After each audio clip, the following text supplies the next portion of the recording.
참으로 뜻깊은 자리에 인사 말씀 드리게 됐습니다. 저는 일본 국제문화연구센터에서 객원 교수로 있었을 때 이대로 가면은 한국은 이 아세아 지역에서 살아남기 힘들겠다 하는 위기의식을 느꼈습니다. 강대한 대륙 세력인 중국, 그리고 지구 한 바퀴를 도는 해양 세력의 교두보인 일본, 그 사이에 낀 반도는 어떤 것입니까? 그 흔한 말로 고래 싸움에 새우등 터진다는 말이 있듯이, 또 아프리카의 두 마리 코끼리가 싸우면 풀밭이 가장 많이 희생된다는 말이 있듯이,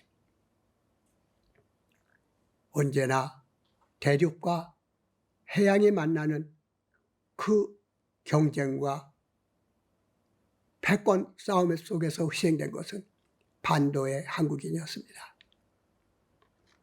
그나마 반도의 반은 대륙 세력으로, 또 한쪽은 인공섬처럼 해양 세력으로 나뉘어져서 반도라고 하는 것은 100년 가까이 지도사에서 지정학적 의미에서 사라졌다고 봐도 과언이 아닙니다. 이 반도성을 회복할 때만이 해양 세력과 대륙 세력이 서로 다투지 않고 오히려 반도를 피벗 축으로 해서 서로 상생 공존하는 새 인류의 역사를, 문명의 역사를 써갈 것이다. 우린 새우가 아니다. 두 고래를 화합시키고 춤추게 하는 바다의 요정들이다. 그래서 제가 만든 것이 중앙일보를 배경으로 해서 신화사 통신과 일본의 산케 신문, 그 세 신문을 배경으로 해서 만든 게 한중일 30인위원회입니다. 기적적으로 3바퀴를 돌았습니다. 매년 이렇게 30년 가까운 세월을 우리는 한중일 새로운 비교 문화 또는 서로의 교류에 의해서 미래를 만들고자 하는 개인의 뜻이었지만, 그것이 한자 800자를 만들고 공통 한자를 만들고, 그리고 여러 가지 문화부 장관 회의 또는 한중일 정상회담, 이런 물밑 작업을 해서 그 나름대로 성공을 거두었죠. 그때 저는 30인위원회에서 이런 말을 했습니다. 한국에는 신매 또는 탐매라고 하는 오랫동안의 설화가 있다. 풍습이 있다. 그것은 겨울에 모든 산천이 눈으로 덮였을 때 그 어느 골짜기인가 봄보다 한 발짝 빠르게 피어나는 매화꽃이 있다. 설중매죠. 그래서 옛날 선비들은 봄을 기다리지 않고 매화 길 때를 기다리지 않고 탐매, 그 어느 골짜기의 차가운 얼음과 눈 속에서 피어있는 매화를 찾으러 가는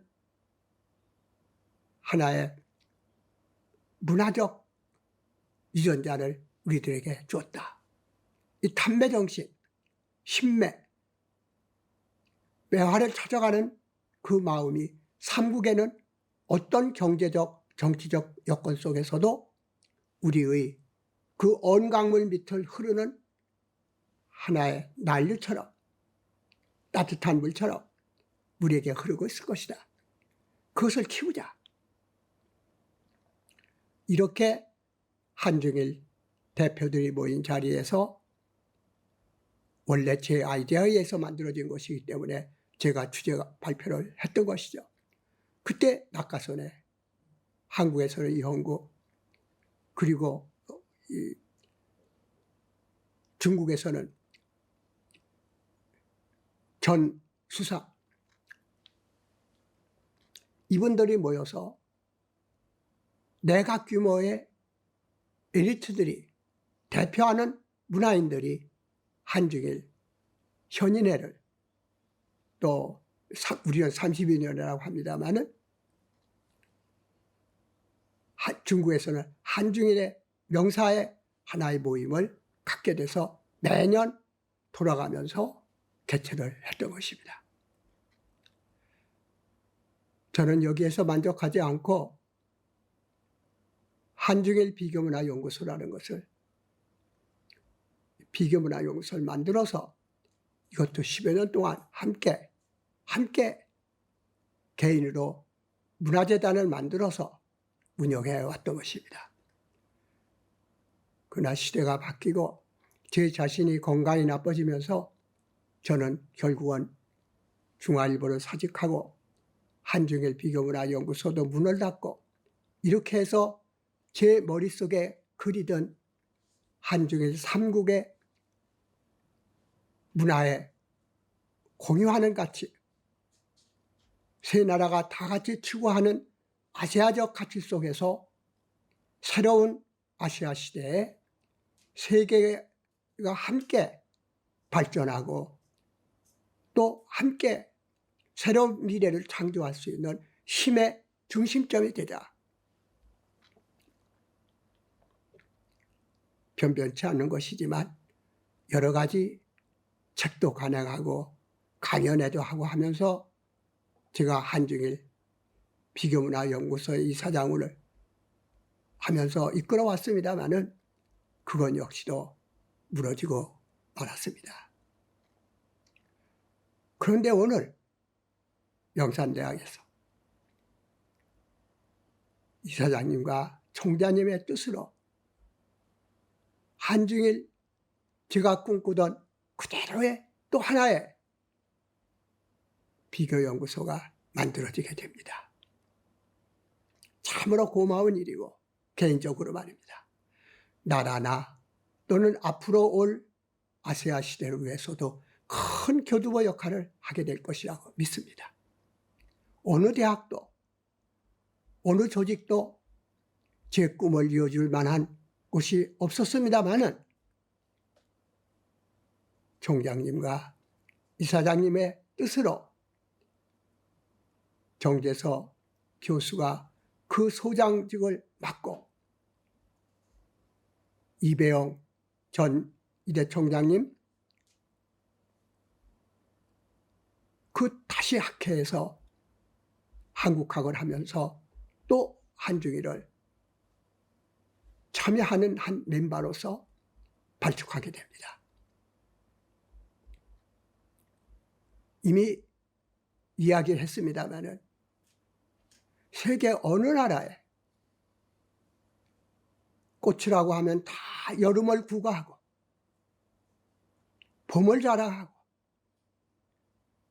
대낮 속에 피는 장미가 하나의 꽃의 상징처럼 되어 있지만 우리의 매화 같은 꽃들이 어디 있겠습니까?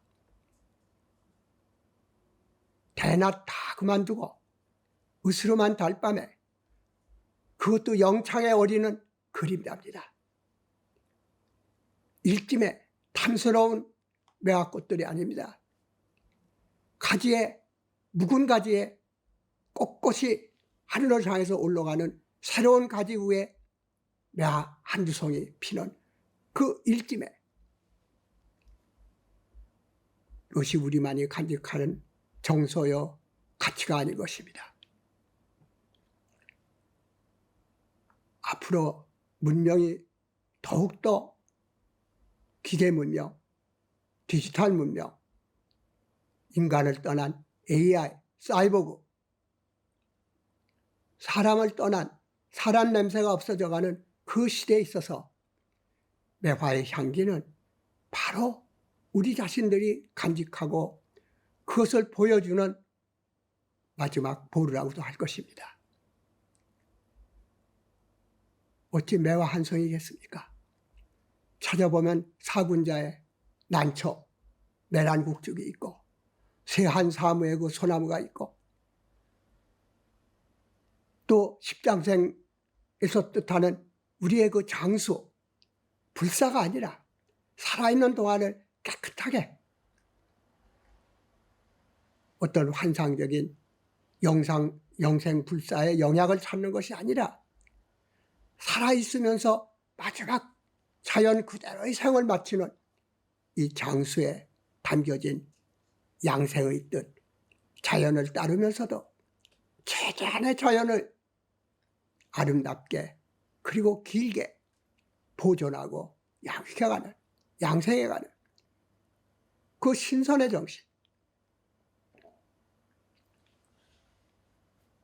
이런 것들은 과거의 추억이 아니라 앞으로 올 현대 문명의 모든 사람에게 주는 산타크로스의 선물 같은 것이다. 오늘 그것이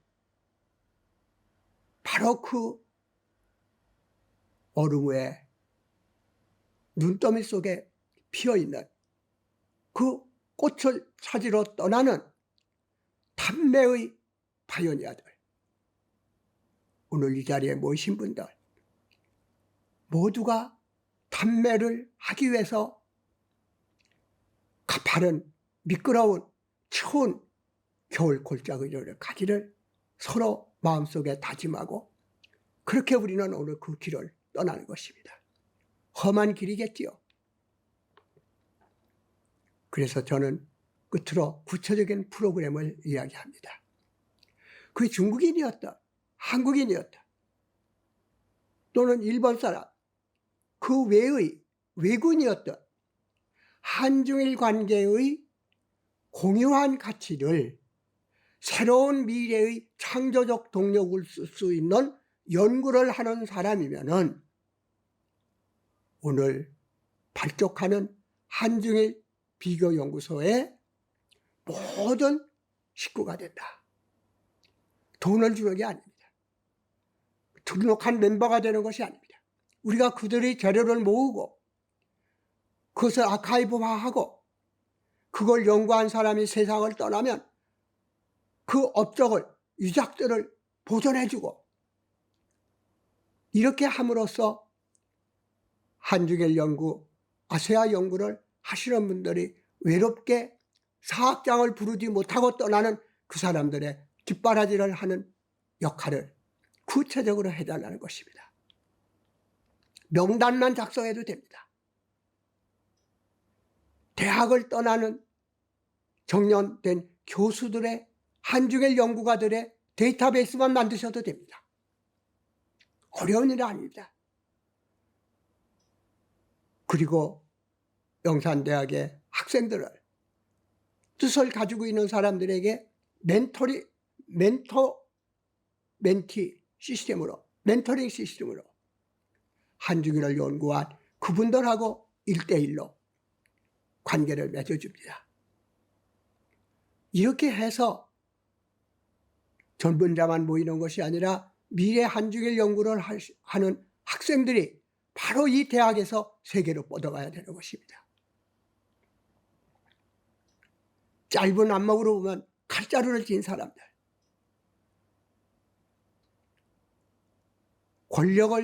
권력의 호를 쥔 사람들, 그들이 세상을 지배하는 것 같지만 겨울에 눈을 녹이고 매화와 온갖 아름다운 꽃을 피워내는 것은 그들이 아닙니다. 오늘 이 자리에 모이신 학문을 하시는 분들, 글을 쓰시는 분들, 지혜와 상상력을, 창조적 상상력을 가지고 미래를 내다보는 사람들이 역사의 물꼬를 바꿉니다. 오늘 이 자리는 대단히 조촐합니다. 이러한 자리에서, 이 조촐한 자리에서 아주 크고 위대한 미래의 씨가 탄생합니다. 모든 씨앗은 작습니다. 눈에 보이지 않을 정도로 계자씨처럼 작습니다. 그러나 그것이 대지에 떨어지고 그것이 번식했을 때 그것은 지구를 덮습니다. 오늘 저는 인사말을 하면서 마음이 무겁고 한편으로는 즐겁고 또 한편으로는 불안하기까지 합니다.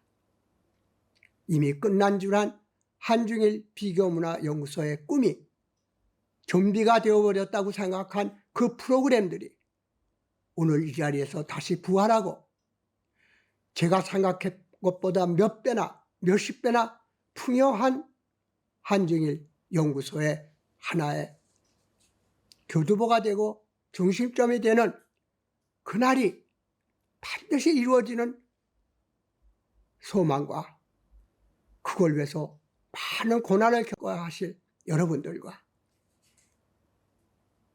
그리고 마지막에는 뒤에서 권유하고 부탁드리기도 하고 한 저의 말에 책임을 질 수 있도록 이 모든 것이 끝날 수 있을까? 발전할 수 있을까? 아무도 모릅니다. 돌은 던져졌습니다. 이제 여러분들의 몫이고 역사의 몫이고 운명의 몫입니다. 한중일 비교문화연구소 어떤 호칭으로 불리워질지는 모릅니다마는 유라시아의 큰 대륙의 중심점이 되는 한중일의 한반도의 바로 이 대학이 피벗 문명을 바꾸는 중심축이 돼서 돌아갈 수 있는 날이 오기를 꿈꾸면서 저 인사말을 여기서 끝내겠습니다. 감사합니다.